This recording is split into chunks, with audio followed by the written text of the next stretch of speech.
Jamais pareil événement n'était arrivé en public dans l'histoire du pays.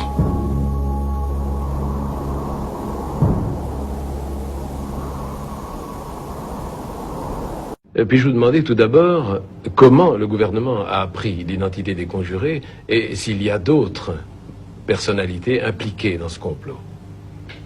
L'identité des conjurés, au moins des 4 qui ont été pendus, a été connue par le fait qu'ils ont été surpris en flagrant délit. Et les autres, il y en aura bien. D'abord, le fait qu'ils ont été dénoncés par les pendus. Et ceux qui sont dénoncés sont en train de dénoncer encore d'autres. Y en a-t-il beaucoup? Bon, on ne sait pas encore parce que justement on est en train de poursuivre l'instruction. Et puis-je vous demander quelles sont les preuves qui ont été apportées au tribunal militaire d'exception qui a statué sur leur cas? En ce matière, il y a les preuves les plus évidentes, c'est les aveux faits par les intéressés eux-mêmes, lors de l'instruction qui a bien longtemps précédé la comparution devant le tribunal spécial. Puis-je vous demander quels sont les faits particuliers qui ont motivé la sévérité du tribunal d'exception?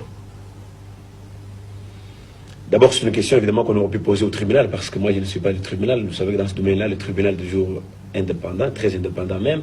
Mais il y a l'opinion surtout. Vous savez que l'opinion était très émue, l'opinion congolaise, au moment où le pays est en train d'entamer une guerre acharnée pour son indépendance économique, des connivences avec même les intéressés. Ces gens voulaient alors renverser le régime. C'est comme ça que le pays était très ému, très affecté par les coups. Et étant donné que les juges sont des hommes, évidemment, ils ont été influencés par la même...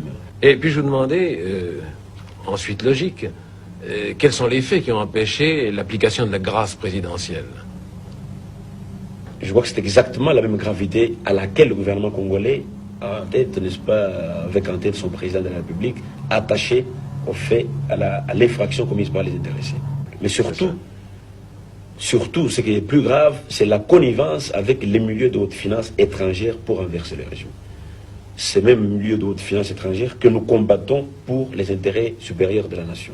C'est surtout cette complicité, n'est-ce pas, avec les milieux étrangers intéressés à l'économie du pays. Mais cette complicité, vous la supposez ou vous en avez des preuves? On a des preuves, on l'a souvent déclaré. Ce n'est pas pour rien que le premier secrétaire d'ambassade de Belgique, qui est plus intéressé dans l'affaire, a été expulsé du pays.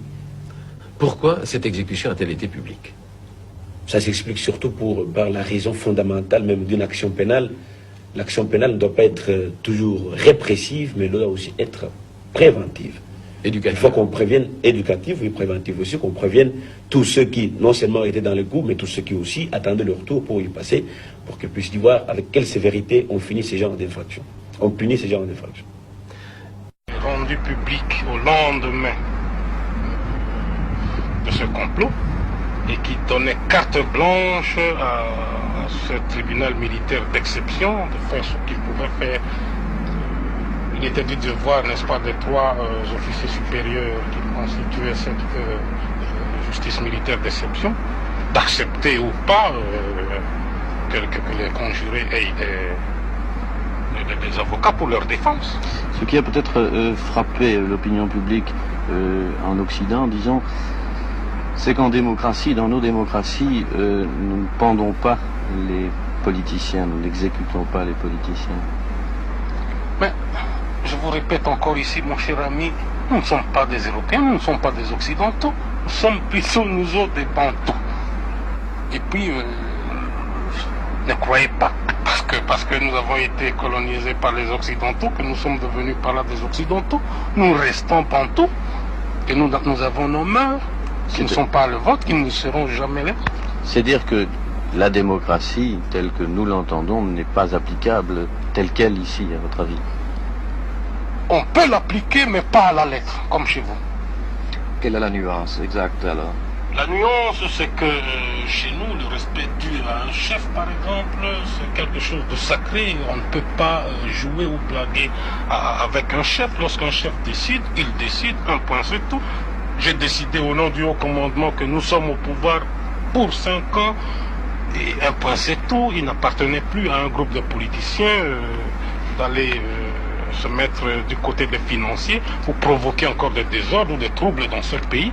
Ils l'ont fait, il fallait un exemple. Revenons-en. C'est dangereux de faire la grève ici aux États-Unis. C'est très dangereux de faire la grève parce que vous savez bien, nous n'avons pas la démocratie telle qu'américaine, nous n'avons pas le droit de dire tout ce que nous pensons. Nous ne pouvons pas aller à l'encontre de la Constitution. Nous sommes obligés de nous taire, on souffre, mais on ne dit rien. Qu'est-ce que vous risquez en faisant la grève? Nous risquons une arrestation certainement, et peut-être un emprisonnement, ou en tout cas sans issue.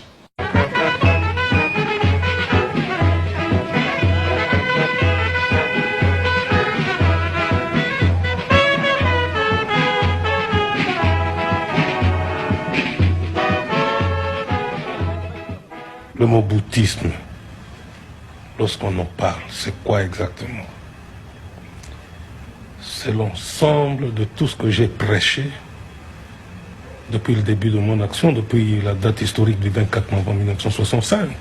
Et ça se résume en ceci: